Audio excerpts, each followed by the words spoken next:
हमारी आज की कहानी है भाग एक। छोटे सपने नहीं, बड़ा इरादा। धर्मपुर गांव। मिट्टी के घर, धूल भरी गलियां और हर सुबह गांव की गलियों में दौड़ते नंगे पांव बच्चे। इन्हीं में से एक था अनंत।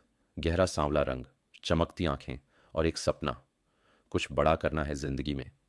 उसके पिता एक मेहनती बढ़ई थे और माँ दिन भर कपड़ों की सिलाई करती थीं। लेकिन आमदनी इतनी कम कि दो वक्त की रोटी मुश्किल से पूरी होती थी। अनंत को स्कूल जाना बहुत पसंद था। किताबें पढ़ना, सवाल पूछना, नई चीज़ें जानना, उसे इसमें मज़ा आता था। लेकिन उसके पास न तो बैग था, न सही कपड़े और न ही पूरी किताबें। कई बार गांव के लोग उसका मजाक उड़ाते, लेकिन वो कहता, मेरे पास किताबें कम हैं पर ख्वाब बड़े हैं। भाग दो। पहला इम्तिहान। एक दिन स्कूल में विज्ञान प्रदर्शनी की घोषणा हुई। अनंत ने सोलर एनर्जी से चलने वाली एक छोटी कार बनाने का फैसला किया।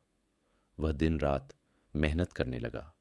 टूटे खिलौनों के पहिए, कबाड़ से निकाली गई बैटरी और पुराने मोबाइल की सोलर प्लेट, इन्हीं से उसका प्रोजेक्ट बना।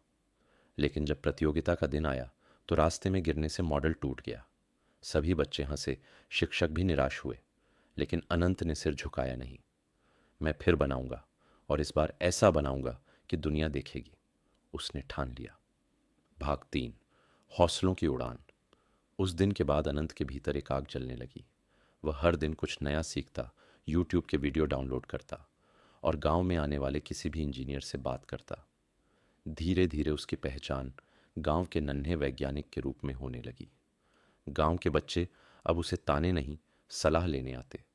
लेकिन असली परीक्षा तब शुरू हुई जब 10वीं के बाद उसे शहर जाकर पढ़ने का मौका मिला। लेकिन पैसों की कमी ने फिर दीवार खड़ी कर दी।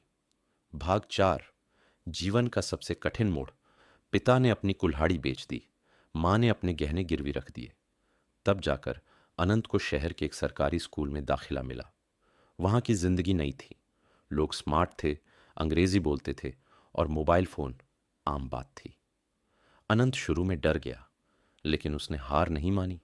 वो रोज लाइब्रेरी जाता, अंग्रेजी सीखता और साइंस लैब में घंटों बैठा रहता। धीरे धीरे उसकी मेहनत रंग लाने लगी। 12वीं बोर्ड में उसने पूरे जिले में टॉप किया। अखबारों में उसकी तस्वीर छपी। धर्मपुर का बेटा बना जिले का सितारा।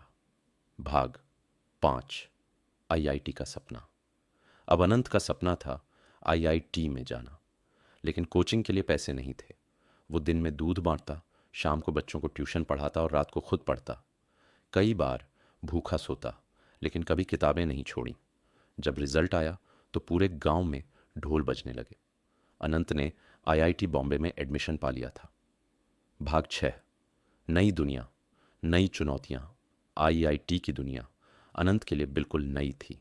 इंटरनेशनल स्टूडेंट्स, प्रोजेक्ट्स, लैब्स और अनगिनत अवसर। अनंत ने वहां भी खुद को साबित किया। उसने एक सस्ता और टिकाऊ सोलर ड्रोन बनाया जो खेतों में दवाइयां छिड़क सकता था। उसका यह प्रोजेक्ट एक स्टार्टअप में बदला और उसे अमेरिका से इन्वेस्टमेंट मिला। भाग लौट आया।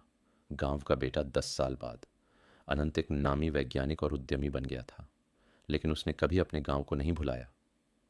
एक दिन वो वापस धर्मपुर लौटा, उसी टूटी सड़क पर जहां उसने नंगे पांव सपने देखे थे।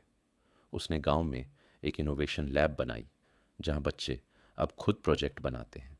वो कहता है, मैंने गरीबी देखी, तानों का सामना किया, लेकिन कभी सपनों से मुंह नहीं मोड़ा। अंतिम संदेश। नरेशन। कामयाबी का रास्ता आसान नहीं होता, लेकिन अगर इरादे सच्चे हों तो मिट्टी में पैदा हुआ बच्चा भी सितारों तक उड़ सकता है। अनंत की कहानी सिर्फ एक लड़के की नहीं, हर उस इंसान की कहानी है जिसने हालातों से लड़कर अपनी किस्मत खुद लिखी है।